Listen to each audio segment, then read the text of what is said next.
Big boss అగ్ని పరీక్ష ఈ రోజు నుంచి స్టార్ట్ అవబోతా ఉంది. అయితే ఇప్పుడు అందరి నోట్లలో ఒకటే మాట, అగ్ని పరీక్షకి చాలా మందిని పిలిచి స్టేజ్ మీద అవమానించి మరీ ఘోరంగా మనోభావాలు దెబ్బతినేలా చేశారు అని లైవ్ లో మనకి చాలా మంది ఇక్కడ వచ్చి దాని గురించి చెప్పారు. ఉప్పల్ బాలు కూడా వీడియోలు చేసి పెడుతుంది. అవును, దాన్ని బట్టి మేము ఏంటంటే ఫస్ట్ థింగ్ అసలు బిగ్ బాస్ అనేది చాలా చాలా, ఎందుకంటే జనాలు ఎక్కువ ఇంట్రెస్ట్ చూపించేది దాని మీదే కాబట్టి అలా ఒక తీసుకొని మనుషులు టాలెంట్ ఉన్నా సరే లేకపోయినా వాళ్ళకున్న ఫాలోవర్స్ బట్టి కూడా అక్కడ వరకు పిలిచి అంత అవమానించడం ఎంత వరకు కరెక్ట్ మాత్రం నాకు అర్థం కావట్లేదు.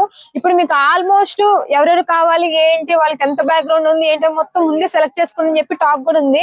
అలాంటప్పుడు ఎందుకు సెలెక్ట్ చేయాలి? పాపం వాళ్ళు ఉన్న టైం ని ఎందుకు వెయిట్ చేయాలి? అక్కడ వరకు తీసుకొచ్చి మీరు అద్దా మీరు ఇద్దా మీరు చేయలేరు మీకు అది మీరు ఫస్ట్ అసలు గేమ్స్ పెట్టాలి కదా, గేమ్స్ పెట్టాలి, మాట్లాడాలి, చెయ్యాలి, వాళ్ళకున్న టాలెంట్ గుర్తింపు రావాలి. బాడీ చూపించి అవి చూపిస్తట్లా అన్న. ఇప్పుడు 10 మందికి మనం 5 గేమ్లు పెట్టి దాంట్లో ఒక్కరే ఒక ఇద్దరు 2 మెంబర్స్ అని విన్ అవుతారు కదా, అలా చెయ్యాలి. అలా ఉంటేనే కదా వాళ్ళ టాలెంట్ తెలుస్తుంది. ఎవరో జాబులు చేసి మంచి ఆస్తున్న లేకపోతే బిగ్ బాస్ మీద ఎంతెందుకు చూపిస్తారు? మీరు పొలం చేసుకోవచ్చు కదా, జాబ్ ఉంటే జాబ్ చేసుకోవచ్చు, అది ఎంతవరకు కరెక్ట్? అవి ఉంటే మీరు ఇక్కడికి ఎందుకు వస్తారు బిగ్ బాస్ కి?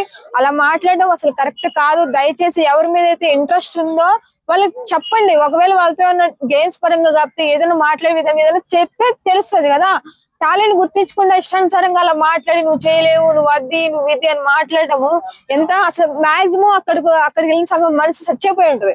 ఇంకా బిగ్ బాస్ ఎందుకు లేరా భయ, మమ్మల్ని ఇక్కడే అవమానిస్తున్నారు, ఇంక లోపలికి వెళ్తే ఇంకెట్లా ఉంటుందో అసలు అక్కడ వరకు తీసుకుంటారని చెప్పి వాళ్ళకి పాపం ఎంతగానో బాధపడే వాళ్ళు. రెడీ అవ్వకుండా ఉండడానికి వీళ్ళు ఇలాంటి కఠినంగా మాట్లాడుతున్నారు అనుకోవచ్చా?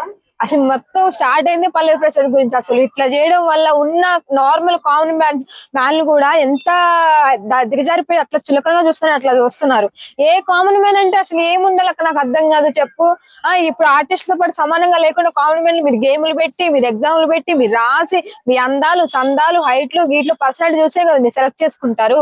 అలాంటిది మీరు కెమెరా ముందు తీసుకొచ్చిన తర్వాత ఏదో ఒక గేమ్ పరంగా ఏదో పెడితే వాళ్ళు ఉన్న టాలెంట్ తెలుస్తుంది కదా.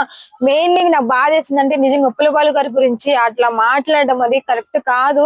ఎందుకంటే ఆయన ఎట్లా అంటే ఇప్పుడు నార్మల్ గా 10 మందిలో ఉన్నా సరే చిన్న పిల్లల నుంచి పెద్దవాళ్ళకి గుర్తుపట్టేది ఆయన్నే. ఎందుకంటే ఆయన చేసే వీడియోల పరంగా కానీ కామెడీ పరంగా కానీ ఎనీథింగ్ అసలు ఆయన చేసే కష్టానికి కూడా ఏ మగాడైనా ఏ ఆడది కూడా అంత కష్టపడదు మాక్సిమం. ఒకటి అన్నారు మళ్ళీ నవదీప్ గారు. అవును అవును, అది అసలు నిజంగా మేడం గారు ఎట్లా అన్నారు కానీ నిజంగా అది ఒక్కటే. పులబాలు గారు పాపం ఆ ఫేస్ చూడంలోనే ఎంత బాధ అనిపించిందంటే, మనము నాగార్జున సార్ అయినా దయచేసి ఈ వీడియోలు చూసి జనాలు ఎక్కువ రెస్పాన్స్ అవుతున్నట్లు చేసి చెప్పి ఆయన డైరెక్ట్ గా ఒక ఆర్టిస్ట్ గా మీరు డైరెక్ట్ గా బిగ్ బాస్ అడుగులో పంపిస్తే అసలు నిజంగా బిగ్ బాస్ మీద ఎంత ఉంటదంటే అంత నమ్మకం గాని అంత ఉన్న ప్రేక్షకులు చూపిస్తారు. అదే ఒక పర్సన్ ని డైరెక్ట్ గా శ్రీముఖి చంప పగిలిద్ది అంటే ఒక నీకేమొచ్చి అది చేయని నవదీప్ అడిగితే ఆయన ఎంటర్టైన్ చేస్తూ అందరికి అంటే కొంచెం ఫ్లడ్ చేయడం లాంటిది నవ్వించడం లాంటివి చేసే తరుణంలో శ్రీముఖి దగ్గరికి వెళ్తే అది చంప పగిలిద్ది అది కొంచెం యాక్షన్ డ్రామా చేసేది. అవును చూడొచ్చు. ఇంకా వాళ్ళు ఏం చేస్తున్నారో ఏంటో అసలు ఏం మాట్లాడలేదు. లేకపోతే వాళ్ళు ఇంకా ఫేమ్ అవ్వాలో లేకపోతే వాళ్ళ షో ఇంకా అయిపోలేగాలో అర్థం కావట్లేదు. ఇంకా నిజంగా వాళ్ళు ఏం మాట్లాడుకున్నారు బిగ్ బాస్ లో లేకపోతే ఏం జరుగుతుందో మనకి తెలియదు అక్క.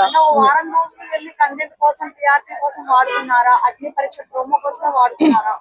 ఇప్పుడు మాక్సిమం కొంతమంది వాళ్ళ హట్ అయిన వాళ్ళు ఎలా మాట్లాడి మొత్తం బయటకు వస్తున్నాయి కదా, వాళ్ళంతటి వాళ్ళే వీడియోలు చేసి వాళ్ళంతటి లేకపోతే వాళ్ళే ఇంటర్వ్యూలు చేసుకొని చెప్తున్నారు కదా. నిజంగా బిగ్ బాస్ ఇన్ని సీజన్ కన్నా ఈ బిగ్ బాస్ 10 సీజన్ నిజంగా బిగ్ బాస్ అడుగు లోపల పెట్టక ముందే మనుషులను చంపేస్తుంది అక్కడికి. నెక్స్ట్ టైం కార్నర్స్ ఒకవేళ కనుక బిగ్ బాస్ హౌస్ దాకా పోవాలి అంటే ఖచ్చితంగా అగ్ని పరీక్ష దాటాలి.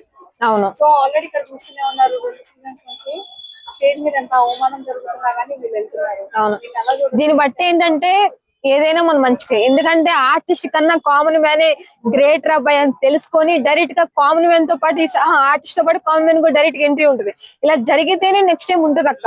ఇలా జరగడం కూడా మంచిదే.